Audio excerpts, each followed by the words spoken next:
The central most important figure in end times Bible prophecy is the beast of Revelation, also known as the Antichrist or the Man of Lawlessness.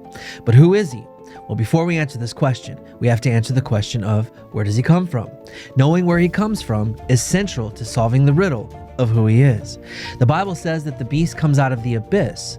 But what is the abyss? Where is the abyss? And what types of beings live there? Well, the answers to these questions will narrow the possibilities of his identity and assist us in solving the ancient biblical riddle of who he is.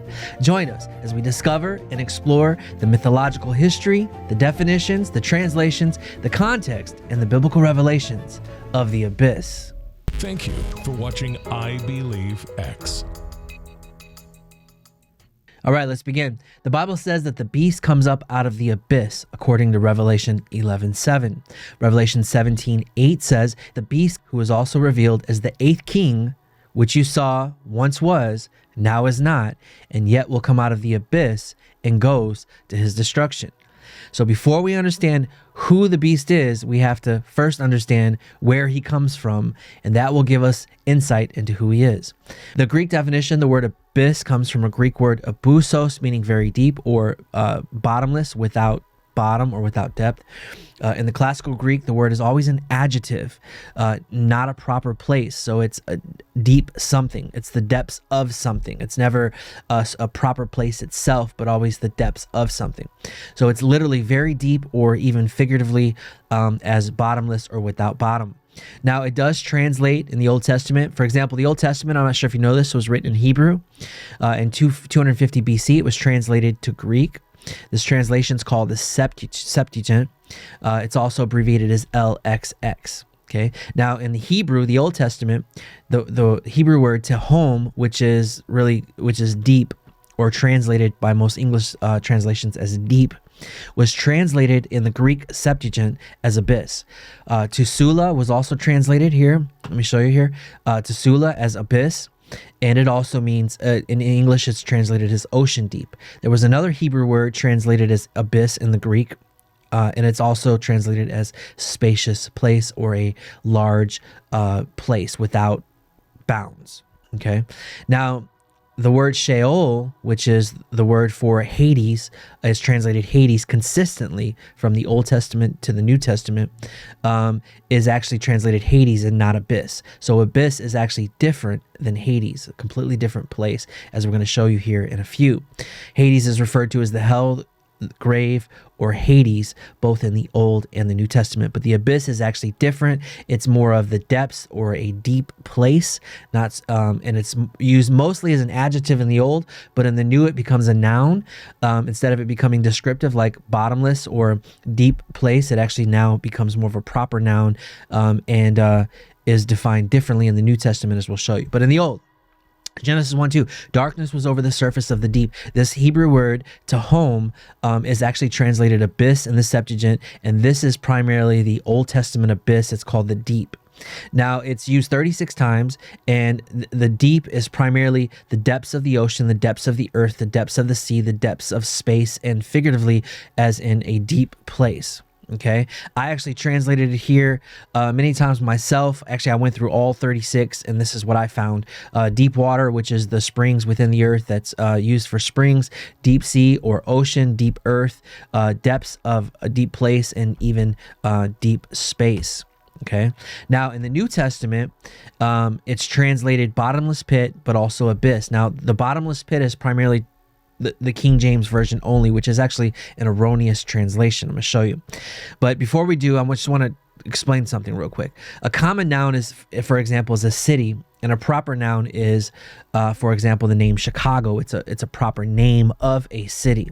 Well, abyss is always a common noun. Translators capitalize it, and this capitalization is erroneous. So you see abyss capitalized, but in the Greek, it's never capitalized. It's actually a common noun, not a proper noun. So therefore, it's still a place, but not a proper place, more of just a deep place, but not a specific place. Even though translators capitalize abyss, it's erroneously capitalized because it is a common noun in the Greek. Now, when you say the depth of the place, that's biblically correct, but what's incorrect is a deep place, using the abyss as an adjective and not a noun. It's actually a deep place, and it is written as a noun, but a common noun, not a proper noun. So let's look at the King James Version. Okay, we have deep or bottomless pit. Okay, they never use the word abyss in the King James Version. Abyss is not even used as a English translated word. They use the deep. Now, the deep is actually a pretty correct translation, because it's synonymous, and it's that's exact translation that's used in the Old Testament. So when you see it in the New as the deep, that would make perfect sense. However, the bottomless pit, bottomless is used as an adjective to describe pit, and that's incorrect.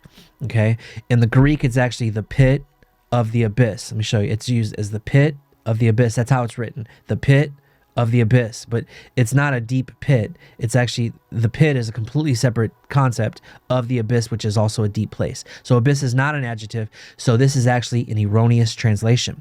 Also, the bottomless pit in Revelation 11, 17, 20, and 23, in these last 4 verses out of the 9 that it's mentioned, it's used, once again, it uses abyss as an adjective, but it's not an adjective. And in fact, pit is not even in the Greek. Pit is not in the Codex, and abyss is a noun. It's not an adjective.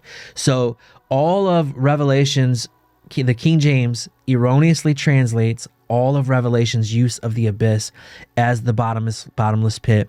This is an erroneous translation, but that's where it comes from. So let's look at the context here. Okay, we have, it's written into the abyss, the pit of the abyss, out of the abyss, the key to the abyss, and into the abyss. All right, in Luke 8, it refers to the demons asking Jesus not to send them to the abyss. The demons don't want to go to the abyss, so we see demons live there and go there. Romans 10:7 says the realm of the dead, which Christ has access to, not necessarily dead humans, but dead beings or dead deities or dead principalities. We see the pit of the abyss. Now here we see the pit of the abyss as if the abyss has a pit.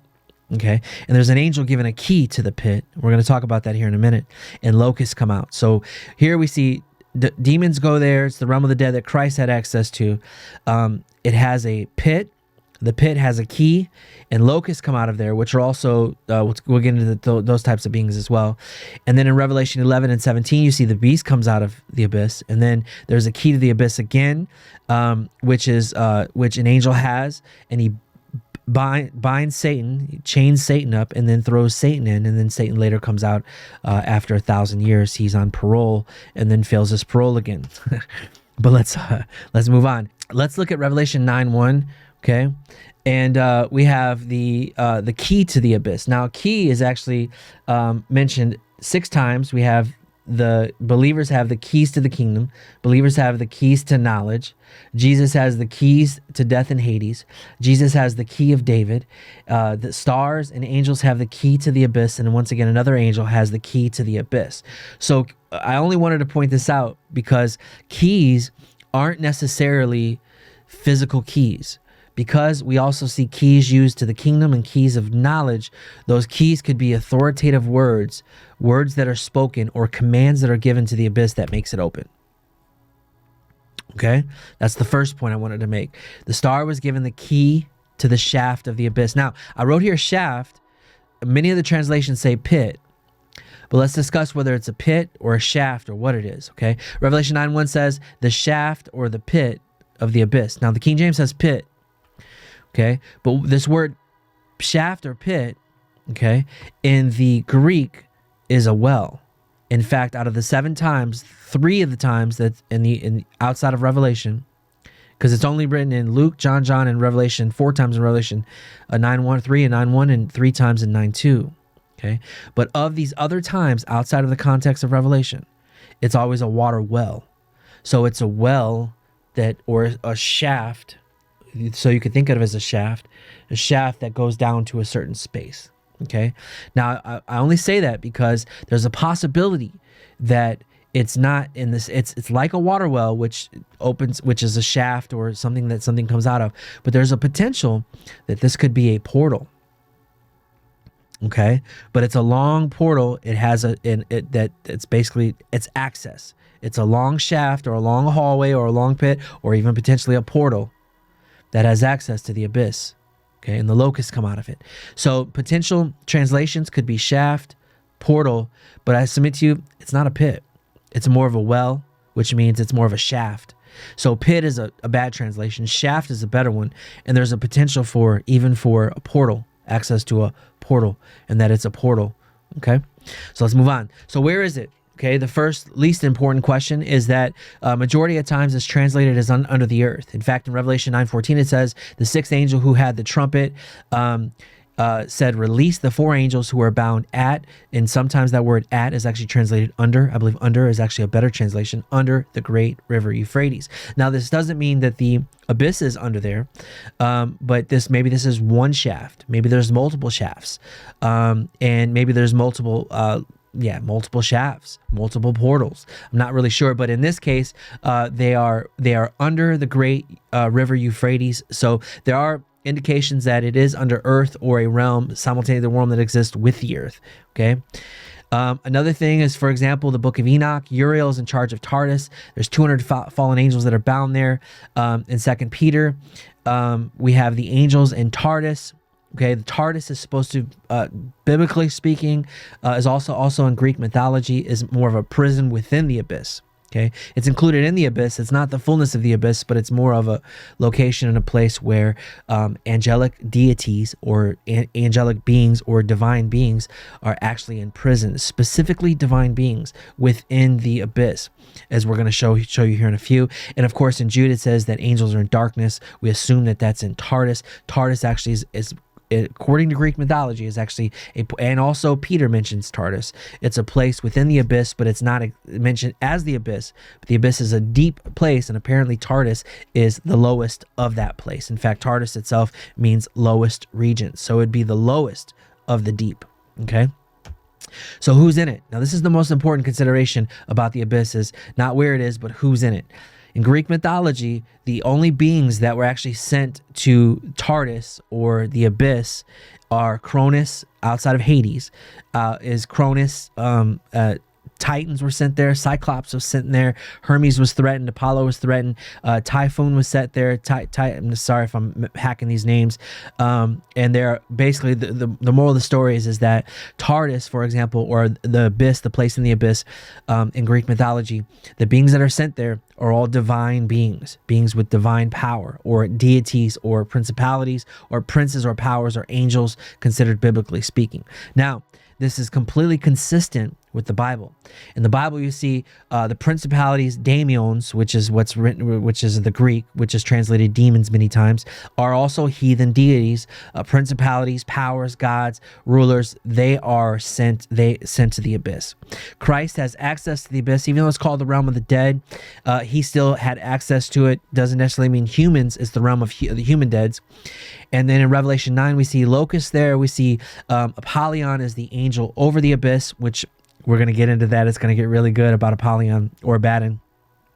And we see divine beings, non-human beings, large, powerful beings being sent there, not necessarily human. Seems as though Hades is the place and the holding place for the dead of the humans. But it seems that biblically speaking, and as well as Greek mythology, that the abyss and Tardis are specifically placed for deities, demons, angels, and beings. Revelation 11:7 and 17:8 says the beast is sent there. And of course, in Revelation 20 as well, we see the dragon is sent there. So the abyss, and all 9 times that the abyss is mentioned, as well as Tardis, it always has to do with divine beings or beings that are not human, supernatural or powerful beings that are non-human beings. Okay, so what does that look like? Okay, from the earth up, let's go ahead and look at this. From the earth up, we have the first, second, and heaven. First heaven is gods and principalities. Second heaven is gods and beings. The third heaven is gods, angels, and saints. Okay, then below the earth, we have, before the cross, there was paradise up until Christ was crucified. And that was held, it's called Abraham's bosom, where Old Testament saints were held. And then below that, we have what's called the netherworld, which is in the gray here. Okay, it's a little different across all the mythologies, which I'm going to get into here soon. But the netherworld in the Hebrew is Sheol, Teom, and Takti. Okay, and in the Greek, Sheol, translates to Hades in the Greek. Tehom, which is the deep, translates to abyss in the Greek. And Takti translates to Tartarus within the abyss. And it looks as though Hades is deep, abyss is the deep, and Tartarus is the lowest of the deep. It's the lowest region of the deep. Okay. Now in Hades over here, we see dead humans go. In the abyss are demons and gods. And in Tartarus, we see the worst angels and the lowest of the abyss. Okay. And of course, in the future, we have the Valley of Ben Hinnom, which also is known in the New Testament as the Lake of Fire and Gehenna. And that's where the wicked of all beings will go after judgment. Okay. So, but what is it? This is the last consideration. Ultimately, the abyss is a prison. Okay. Revelation 11:17, it reveals the beast is there. He is released. Okay. Not on parole. Maybe we're going to discuss whether he has access where he can come and go as he pleases. Doesn't necessarily mean that a lot of these beings are being released. We don't know why, how, when, or where, but we're going to discuss that in the future. But the point we want to make is that for the most part, it looks like it is a prison. Tartarus might actually be a place where they're prison. It doesn't necessarily mean the abyss as a whole is a prison. It just means that it has a prison within it. That's for sure. Okay. But it definitely is a place of the dead or other beings, and it is also the underworld. Revelation 9, we see the locusts come out, angels given the key, they're released, so they come on parole soon. Revelation 20, you see the dragon is sentenced there for 1,000 years, then he's on sentence after he serves his sentence, he's paroled. And then we see in 2 Peter 2:4 and Jude, we see the worst angels are there, they're down in Tartarus. And this Tartarus would be similar to a supermax security prison within the abyss. And those are where the lifers get the life sentence. So humans would be kind of in a general population. Some of these other beings would be more in a medium security, and then Tartarus would be a super max security section of the prison, which is almost considered more like a dungeon. Okay, as you can see here in Revelation 21, Satan is sent there for 1,000 years, and after that, he must be set free for a time. At any rate, this concludes our message on the abyss. It is a supernatural prison. We see the angels are being released from there, and the majority of it, biblically speaking, is a place for supernatural beings, that is deities, principalities, powers, and/or angels. And this is one of the clues that we're going to use into revealing and solving the riddle of who the ancient beast is, or the beast of Revelation, aka the Antichrist, when he reveals himself, who it could be. Thank you guys. God bless you, and we'll see you next time. Thank you for watching I Believe X. Help us get the word out by liking and sharing this video.